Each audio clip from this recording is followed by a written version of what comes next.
So here is a senior living facility that's going to be converted into multifamily. I get this question a lot. What does it take to convert a senior living facility into a multifamily building? So this is going to become a 13-unit multifamily building. Demolition is going on right now. This was a senior living facility that was operating pre-COVID. They ended up having to shut the facility down, or they decided to. It's an old building. Because of COVID, they were having some issues. But we have a lot of demo going on right now, and in the process of removing walls, opening the building up so that it can be converted into multifamily. You can see we've got some ceiling issues going on there, a little bit of water, so the entire roof's going to get torn off. The whole downstairs is getting opened up. We have the old kitchen in this area. That was the kitchen, so that's getting demoed. So what does it take to convert one of these buildings into a multifamily from senior living? I'm coming on the outside now. So first thing is, you need to understand the market. Is there a market for what you're doing? Are there demand for units in the area? Number two, what are the numbers? What can you get for rent?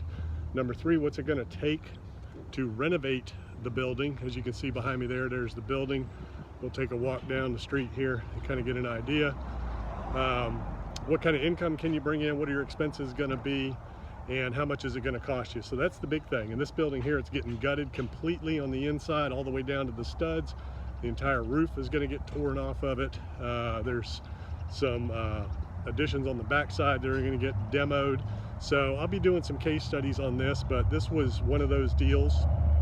I'm coaching one of my clients through this deal, and it was one of those deals where the property came up for sale. It was off market. It was found through relationships with local brokers, and he put the property under contract with a 90-day study period, feasibility period, to figure out everything that was going to be required, the financials, the construction costs, all of the environmental issues, inspections, you know, things like that, financing, all of that kind of stuff. And then closing was set for I don't know, 60 or 90 days after the due diligence period. So this has been in process for 3 or 4 months to decide if the project would work, going through all of the due diligence necessary to make it happen.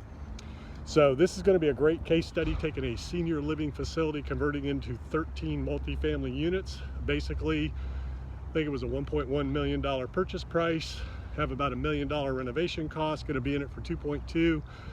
And it'll be 13 units renting out for $1,500 a month, plus or minus, somewhere around there. So it'll be a lot of fun to walk through this project as it goes along and kind of show you what a conversion of a senior living facility into multifamily looks like. And you know, if you want to take on projects like this, you got to educate yourself. You need to know what you're doing. You need to know how to understand the market.